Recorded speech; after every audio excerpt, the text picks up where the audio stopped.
Hi guys, welcome back to my YouTube channel.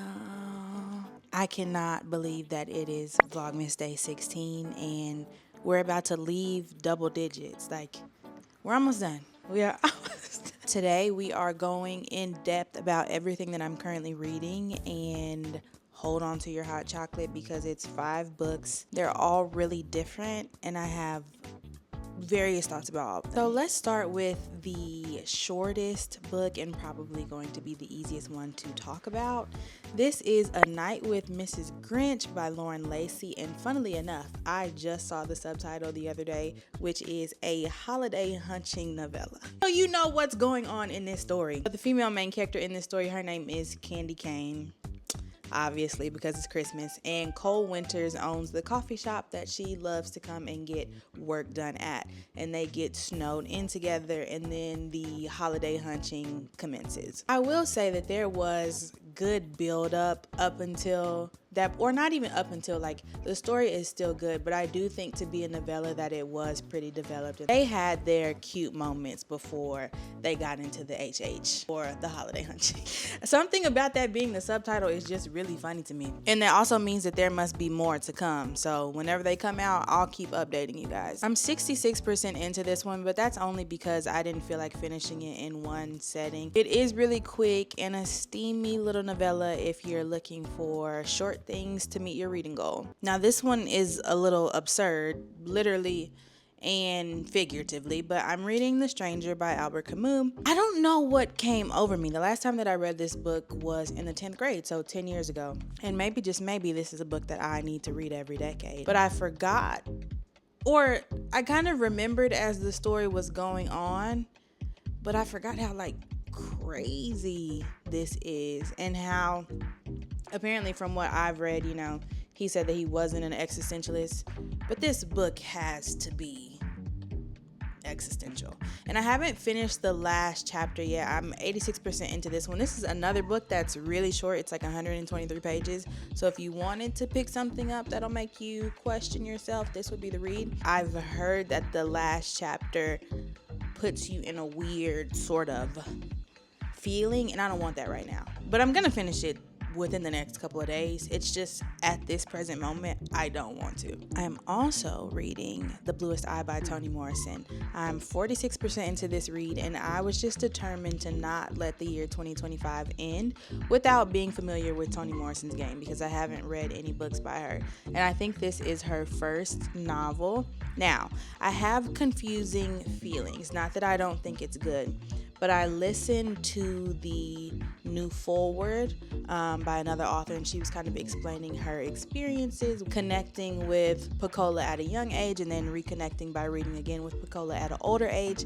But then I also read the foreword by Toni Morrison, so I think I just have some expectations about what the story should be. Like, I kind of already feel like I know how things are gonna go, but at the stage that I'm at, it's not falling apart that way. So I'm listening and doing an eyeball read, and it just, sometimes I get really lost by what's going on and who's going on and why it's going on and where it's going on and how it's going on. I'm 46% in, so that's not even halfway, and this is, doesn't this have like a Nobel Peace Prize? Yeah, so I'm gonna finish it and we'll talk about my thoughts at a later date. Unfortunately for this batch of reads, the next book that I'm reading is one that is rubbing me the wrong way a little bit. Permission to Feel by Connie Easton. And I've talked about Connie on this channel before, so I don't think the tropes in this one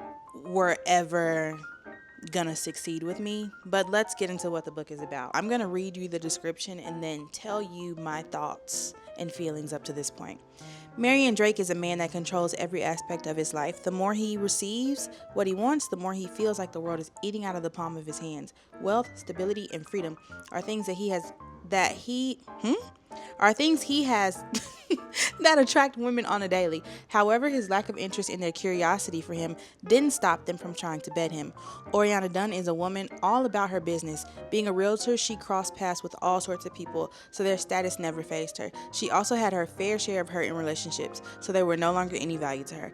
That was until she was offered something she couldn't refuse. Sometimes you have to follow the rules in order to see love at the end of the tunnel.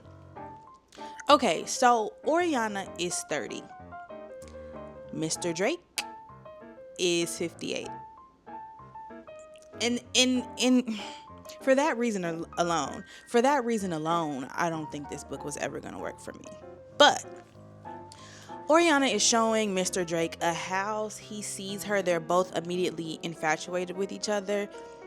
And then next thing you know, he's sending her this contract basically saying, I want you to be in a sexual relationship with me and only listen to me. You have to call me your majesty. It's very, very controlling, very nasty. And I've read this trope before in Tempted by Danger by India Carter. So it can be done, and it can be done well. But this is scary. So they see each other, and he tells her that, I don't want any emotions. That's not what I want from you. And I think that if a man tells you something like that, you need to believe him. But anyway, during her POVs, Oriana's like, oh, I'm going to make him fall for me. I'm going to make him do this. I'm going to make him do that. This is another short read, like 160 pages. So we're kind of flying through this. But as I'm reading, I just felt like he is so controlling and nasty. And I'm not even going to say that. I'm not going to be ageist. But he was 60 and he's like looking at her, and I want her to father my children. Why would you want to put a 30-year-old woman in that position? And then they go to this little fundraiser, and she's talking to this other man named Connor. And Connor is young, rich, like cute, and he wants to take her to dance. And obviously Mr. Drake is over there getting tight about it in the corner. And so he pulls her over to the side and is like, oh, we're going home. We're fighting. We're beefing. Ugh. I don't like that. At that moment when her and Connor were interacting, I was like, ditch Drake and get with him. Be with somebody that'll treat you right. But she, no. So then, this is the stage that I'm at right now, and I'm kind of disgusted by the read, so that's why I haven't picked it back up. But she's like, I'm gonna sacrifice myself to him and be what he wants me to be. And he takes it overboard to the point where she can't even say her safe word, which to my understanding is not how those interactions are going to go or are supposed to go. Then she leaves, and all of a sudden, because he realizes that for once there is somebody that will stand on business and leave him, he needs to have her back. Again, yuck. Just nasty, slithery creature of a man. So he starts sending her gifts, sending her money, and she's like, I don't want this from you. I don't want this from you. So that's where I am right now. I obviously know that they're going to get back together and it's going to be a happily ever after, but I don't really want that for them. I don't really want that for him. I want her to ditch Drake and get with Connor. I don't see this read getting anything more than 3 stars, but we'll talk about it. We'll talk about it at the end of the month. The last book that I'm reading is probably the one that I'm having the most fun with. The Faking Game by Olivia Hale. This is book 1 in the Billionaire Game series. Now, this is read by, if I'm remembering correctly, let's go check. Aiden Snow and Kelsey Navarro Foster are narrating this book. So if you're big into narrators and you know who those people are, heavy hitters in the game. So Nora is a 24-year-old model, but she has a stalker, okay? And West is her older brother's best friend. I think I love that trope. I don't know why, but West is her older brother's best friend, and he's basically assigned to protect her from the stalker. Another cherry on top, billionaire, money. Okay? She feels like she's very inexperienced with dating. She doesn't know how to talk to men, do things with men. So there's the fake dating element for West and getting his mom off his back, and so that he can potentially access his trust.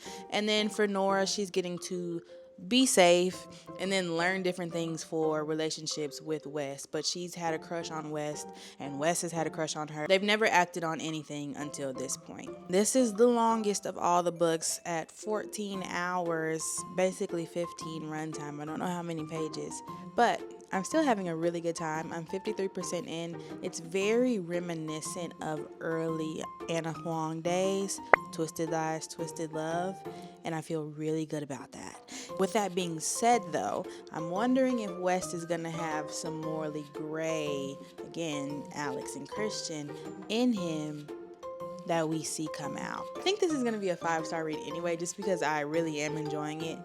But if it drops that in there, I think it might be infinity stars.